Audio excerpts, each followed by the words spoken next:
I've been to Hatfield McCoy more times than I can count. I've done everything from extracurricular activities like whitewater rafting to caving, riding motorcycles. I've ridden 7 of the 8 Hatfield McCoy Trail networks.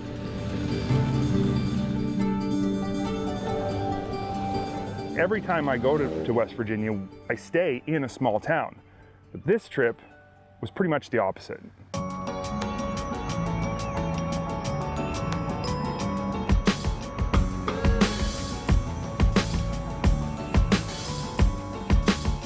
For this trip, we're gonna ride a brand new Hatfield McCoy Trail system. It's called Ivy Branch, and it's located right outside the city of Charleston.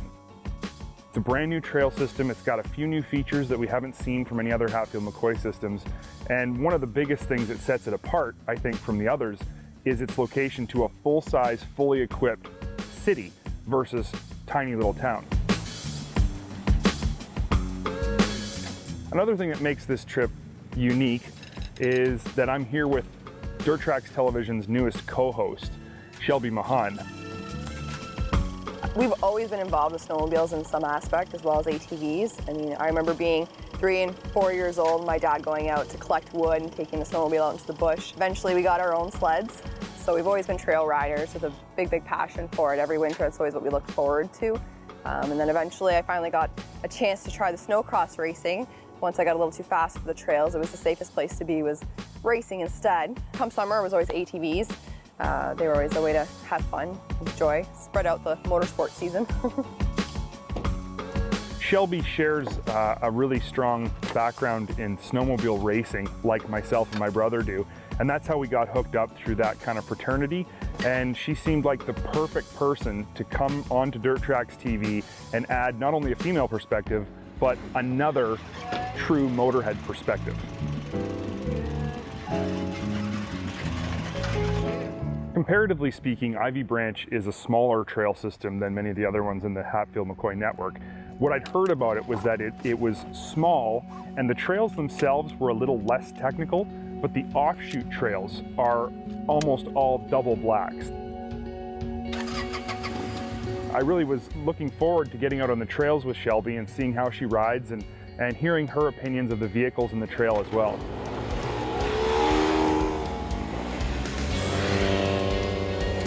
As soon as we left the trailhead, I could tell without question that this was a Hatfield McCoy trail system. There's a very distinct look to their trails. First, they're impeccably maintained, and second, they're impeccably signed. And those two things were immediate as soon as you pulled onto the trail and you're side by side.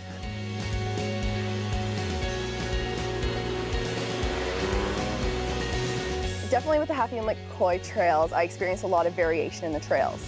You had everything from easy trails to hard trails, which was really nice. You got to ease your way in. I hadn't been on an ATV hadn't driven a side-by-side really at all in my life. So it was really nice to start with some nice, easy loping trails through the wilderness to kind of get a feel for things.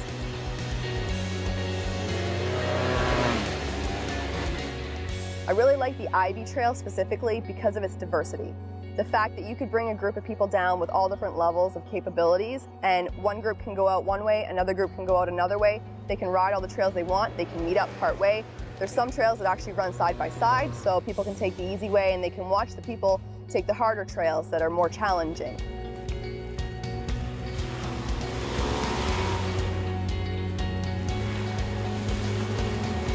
I gave Shelby maybe 5 miles to kind of get her bearings in the Razor. She'd never driven a Razor before, so this was new to her and I didn't want her to be intimidated. But I wanted to ramp it up as well and see what she was capable of. So I kind of took it in increments, and eventually, as it always seems to do, the ride turned into a fast-paced ride. It was really nice being able to follow him because I figure, you know, if a guy can do it, I can do it. So if I see one person do it, I definitely want to give it a shot anyways.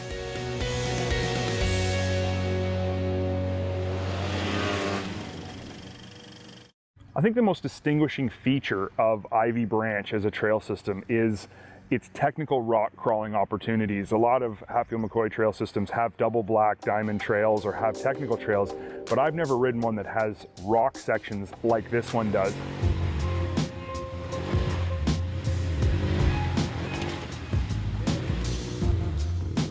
Watching Luke go through the riverbed rock climbing was pretty impressive. I really didn't expect us to be able to make it through some of those sections. I mean, when the guys pointed it out and said, "That's where you're going," I went, "Are you serious? We can do that with these buggies?" It was pretty neat being able to get out and spot and really help each other get through it. I really liked that camaraderie. It really felt like that's what riding was like with me, with my dad. We always helped each other. He got out and he'd show me where to go, and I really liked that aspect, having someone I could trust. I think Ivy Branch and our little rock crawling adventure was a perfect example of that, where we had to rely on each other to get through this.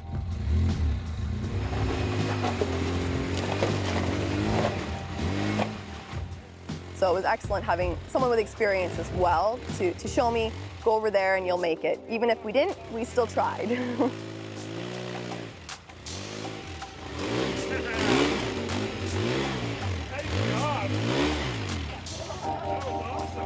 If you're looking for something different, a little bit different experience at Hatfield McCoy, I think Ivy Branch is the system that really does offer that.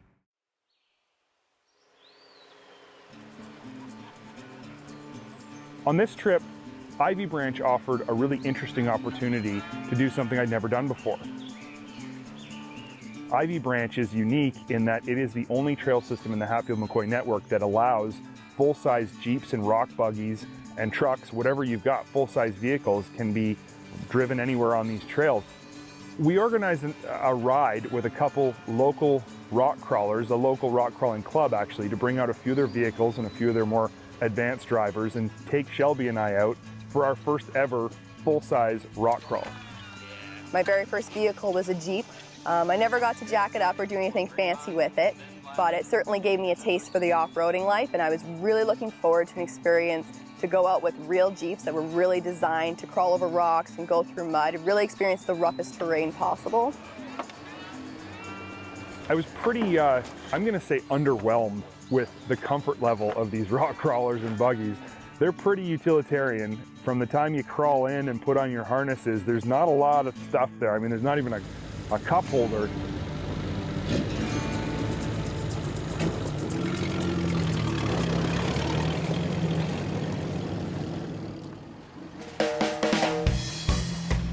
When we went out the trail, I was also kind of surprised at how rough the ride was. These things have incredible travel, but they're not meant to ride well, they're meant to crawl. So the ride out to the rock crawling areas was kind of a rough one. But once we got to the rocks, you know, the crew did what they always do. Everybody parks their trucks and everybody gets out and walks up the side of the rock cliff, and they're all kind of there to spot you. When we started crawling, it literally blew my mind what these vehicles were capable of. The Jeep I was in was awesome. It was pretty much my dream vehicle. You know, high off the ground, no worries. It was incredibly comfortable, actually. I wasn't sure. I was expecting to get tossed around a lot and really roughed up, but it was really comfortable. The suspension was designed to handle everything we went through, so it was really a solid, smooth ride. Rocks that you look at and you think, that's not a rock, that's half a mountain. These things, they just put them in super low range, first gear, and just let the clutch out, and they crawl effortlessly over top of these rocks. There were spots where we were completely vertical and basically looked like you were ready to take off into space.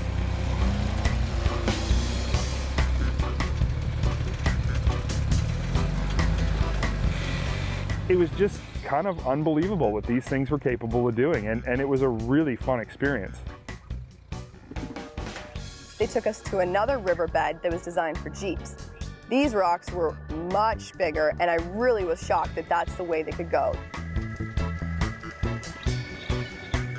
The flex from the suspension on the Jeeps really made that possible, and I'd never experienced it before. So I was really surprised when they were halfway up a rock and halfway down a rock, and we were fine. You know, we were pretty much level and there was no issues, but I mean, there were times when all of a sudden it would tip and you'd be on two wheels and you could see the ground coming at you, and you're kind of like, oh, are we gonna roll? Are we not gonna roll? And sure enough, you know, Lee, my driver, he knew exactly what he was doing, and he pulled us out of a couple of close calls, and that was took a lot of trust in him, but I definitely figured it's his vehicle, he knows what he's doing, and yeah, it's his fault, not mine, if we go over. You look back at where you just come from, And it was like, I can't believe these vehicles can do this. This is really impressive. And of course the drivers themselves, those guys know what they're doing. They know how to handle these buggies, and I was pretty thankful that they all kept us rubber side down anyway. Before you embark on a trip to Hatfield McCoy, you really need to decide what kind of experience you want to have. Are you looking for a more rural lodging experience in a small town in the real backwoods of West Virginia, real true down-to-earth West Virginia? Or are you looking for kind of a more suburban experience? I think the great thing about Hatfield McCoy is that you can get any of those things and everything in between. We happened to experience the more suburban lifestyle with this one on Ivy Branch, staying right in Charleston. But who knows where we'll end up next time? It could be completely different. If you enjoyed this video, post a comment and let us know what you think. Then click this link to subscribe and that link for more great videos from DirtTrax TV.